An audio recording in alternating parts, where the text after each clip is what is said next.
Assalamualaikum students, our subject is science class 4 unit number 9। आज हमने news chapter start करना है forces in actions. Force action में कब आती है, ठीक है। अब फोर्स, हर चीज़ में फ़ोर्स की ज़रूरत होती है। आपने कोई वर्क करना है उसमें आपको फ़ोर्स की ज़रूरत चाहिए, ठीक है। आप चल रहे हैं तो आपको ग्रेविटेशनल फ़ोर्स एक्ट करती है, ठीक है। अब फोर्स के क्या हैं, वो यार सराउंडेड बाय फोर्सेस, हम चारों तरफ से फोर्सेस से घेरे हुए हैं। No matter where we go and what we do, हमें ये नहीं पता कि हम क्या कर रहे हैं और किधर जा रहे हैं, ये सब कुछ फोर्स से होता है। पुश और pulls in action all time, push और पुल्स का फिनोमेना हर टाइम चलता रहता है।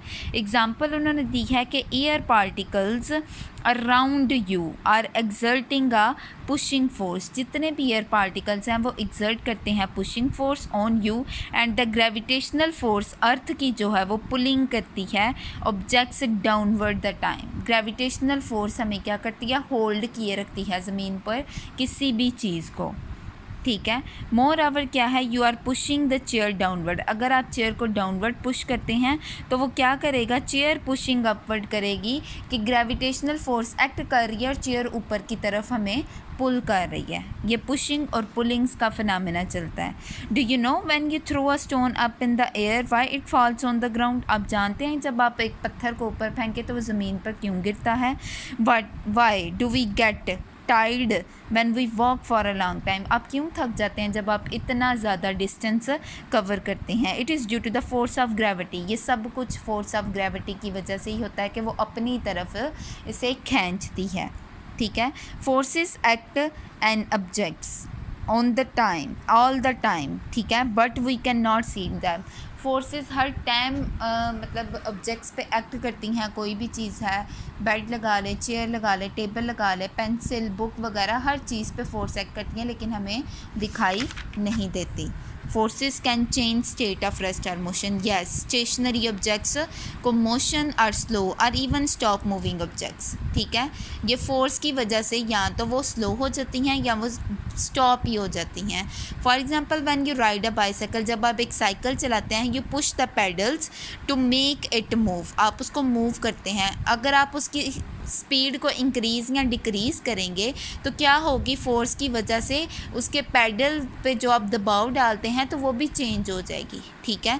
Similarly when you put on the brakes of the pedal, तो ये आप उस ब्रेक्स पे पैडल को पुट करेंगे, ठीक है, तो क्या हो जाएगी, बाईसाइकिल भी स्टॉप हो जाएगी। आपने क्या किया, ब्रेक्स पे क्या किया है, उसको पुट किया है, किसको, ब्रेक्स को आपने इसको पुट किया बाइसाइकिल पे, तो वो क्या होगी, ये स्टॉप हो गई है। Force can change direction, yes, it can change the directions of objects, ये सबकी डायरेक्शंस को चेंज करती है। For example in a football match, जब आप फुटबॉल मैच खेलते हैं, a player passes the football to an other player, एक प्लेयर दूसरे प्लेयर की तरफ फेंकता है by pushing it in a specific direction, किसी डायरेक्शन में ही फेंकता है, ठीक है। उसने फोर्स लगा के डायरेक्शन में ही उसको तब्दील किया है।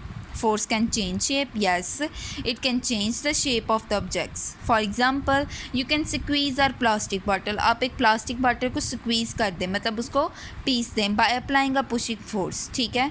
You pull the rubber band, both change their shapes, अगर आप रबर बैंड को भी पुल करते हैं तो दोनों की शेप चेंज हो जाती है।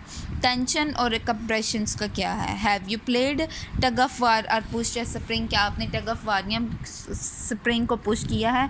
अब टेंशन क्या होती है, टेंशन में आप पुल करते हैं रोप को, रस्सी को, ठीक है, is called tension, and push the press to spring is called compression. Tension is normally exerted on cables, chains पे, रोप्स एंड वायर्स पे की जाती है, ठीक है। अ पुलिंग फोर्स और टेंशन से स्ट्रेच ऑब्जेक्ट्स, ठीक है, while a pulling force tension पे होती है और पुशिंग फोर्स कंप्रेशन पे, reduces the size of particle, जो छोटा कर देती है। अब स्प्रिंग है, उसको आप खींच के बड़ा करेंगे लेकिन आप उसको जब छोड़ जाएंगे वो दोबारा अपनी शेप में आ जाएगा, छोटा हो जाएगा। Amazingly both forces work in pairs, दोनों पेयर्स में काम करती हैं, and imbalance between can cause the collapse of a system, और कोलैप्स कर जाती हैं दोनों फोर्सेस जब दोनों फोर्सेस जब इम्बैलेंस काम करती हैं। Have you ईवर walked on a bridge, all bridges have tension and compression in them. जब आप ब्रिज पे चलते हैं तो उसमें टेंशन भी होती है और कंप्रेशन भी होती है। टेंशन क्या कर रही होती है, फोर्स को पुल करती है जिसकी वजह से आप चलते हैं, और जो कंप्रेशन है वो ग्रेविटेशनल फोर्स की वजह से वो आपको पुश करती है। ठीक है, तो टेंशन क्या हुई, रेफर्स टू पुल, और कंप्रेशन क्या हुई, refers to push. Pull tug of war, जब आप खेलते हैं आप उसको पुल करते हैं, अपनी तरफ खींचते हैं। ओके स्टूडेंट्स, आपने ये रीडिंग करनी है।